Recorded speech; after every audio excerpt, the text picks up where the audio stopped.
North, broadcasting live from the north,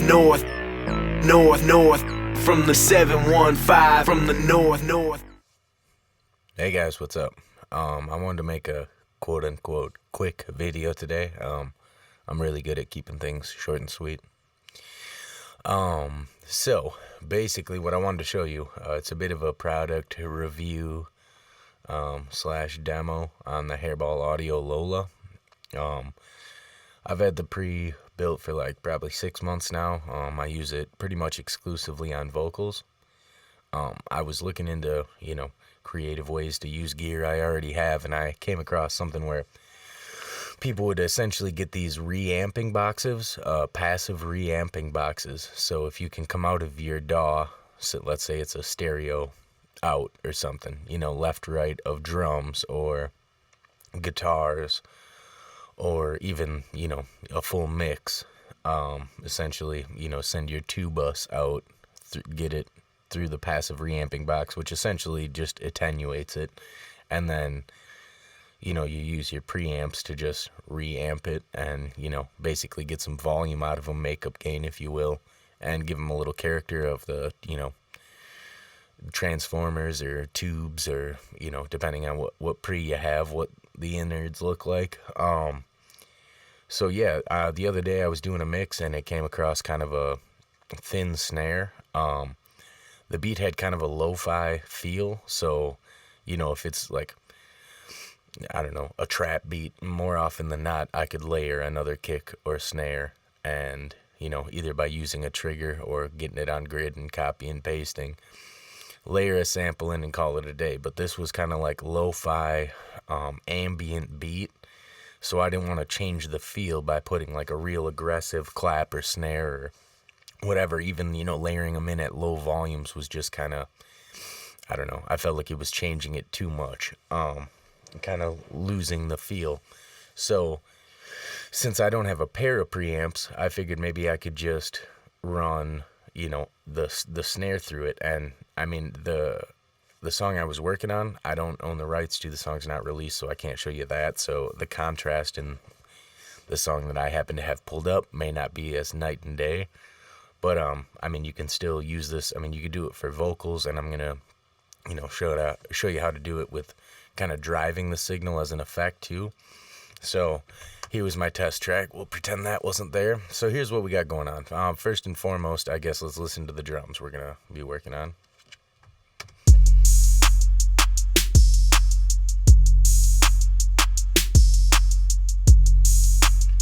See, even this one is like, the part of me thinks that this one might be good with just like if I needed to, add another sample in there, you could maybe do EQ compression. The track I was working on, I had exhausted all of the resources.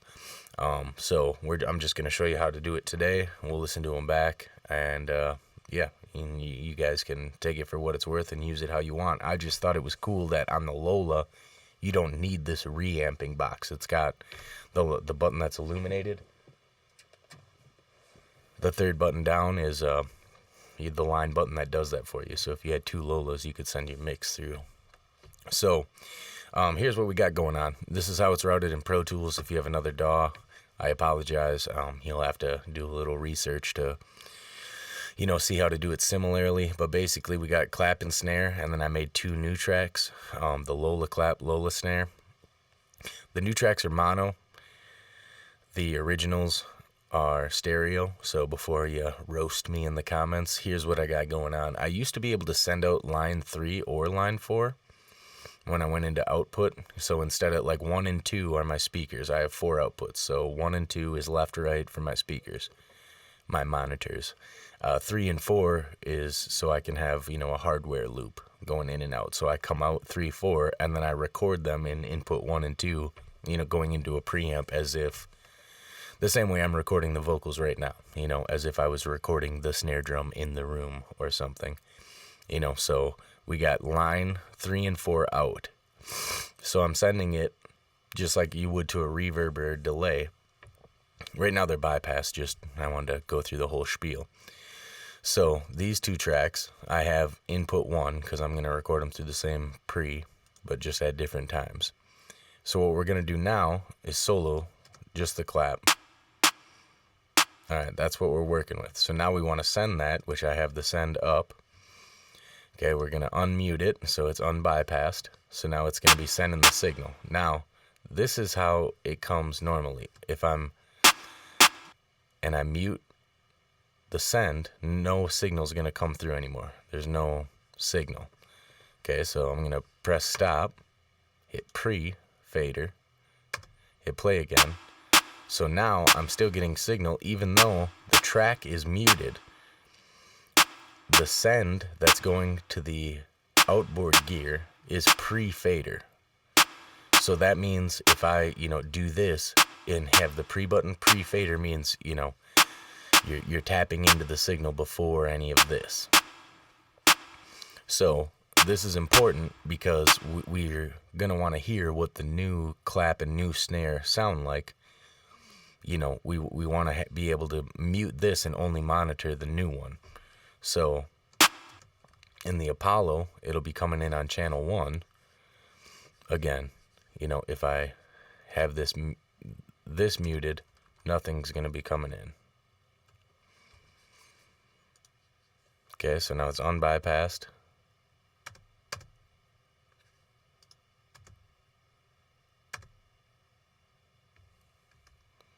Oh, that's why.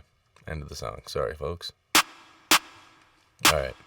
So, once again, it needs to be pre-fader. Otherwise, it wouldn't be showing up right here. Now, I just have this muted so I can go back and forth. So this is after the preamp. So we'll just record a pass. I got it coming in kind of hot to the pre, but it's still not to the point where it's like distorting. So, we're trying to emphasize the character here. If I was going to do like a normal pass, I'd maybe take it down 1 notch. But let's just do 4 bars of the new clap. So, record enable.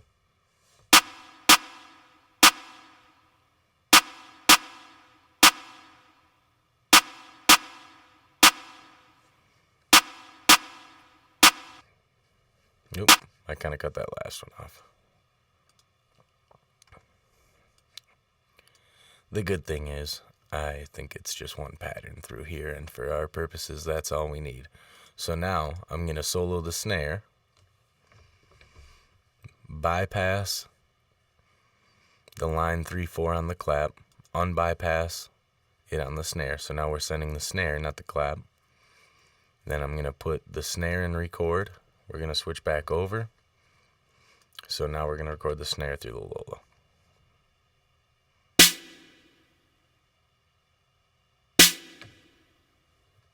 Alright, and again, since it's just falls in there. So now what I want to do here is just show if we, crank the volume a little bit, we can get some distortion, which, that might be cool for a couple of hits here, or, put it in a bridge. The distorted ones are, you could do this to vocals instead of using a plugin, put it through your preamp and really wreck it. Guitars, you name it, you can get creative here. So I'm going to crank up the input to really drive it, and then, so we're not clipping the converters, I'm going to bring back the output on the Lola.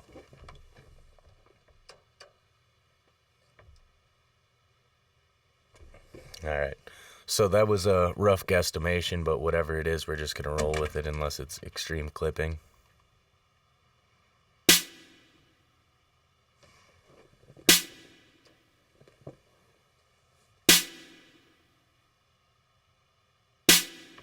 So now we got some nice saturation happening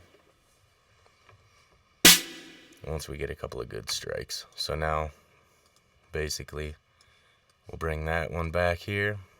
I'm going to record. Now go back to the clap, now that we have that one.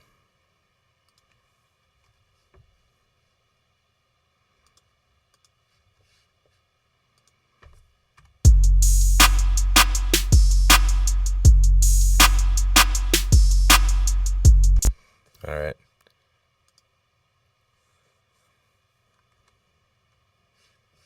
Go in and mute that so we don't have anything coming from the pre. bypass our sends. So now we should be able to go back and forth. Here's the old clap.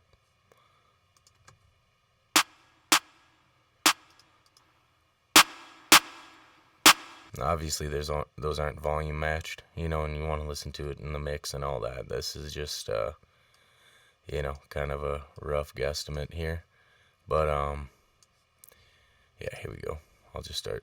The first two bars, I'll play the original, and then we'll go to the Lola clap, and then the next one, of course, is the distorted. So I'll try to follow along here.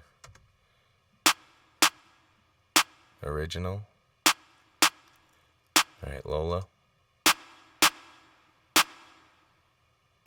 And then after this is the distorted.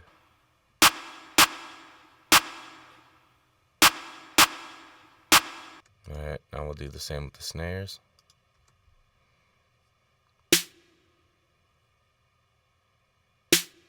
Here's the Lola.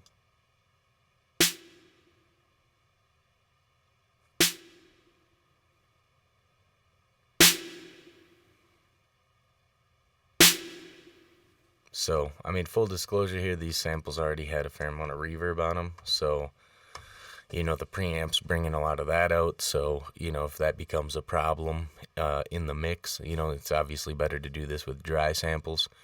But, you know, if it becomes a problem in the mix, you can use a transient shaper or a Reverb plugin. I guess here I'm going to mute the old ones. Or, sorry, mute the old ones. We're going to play the new.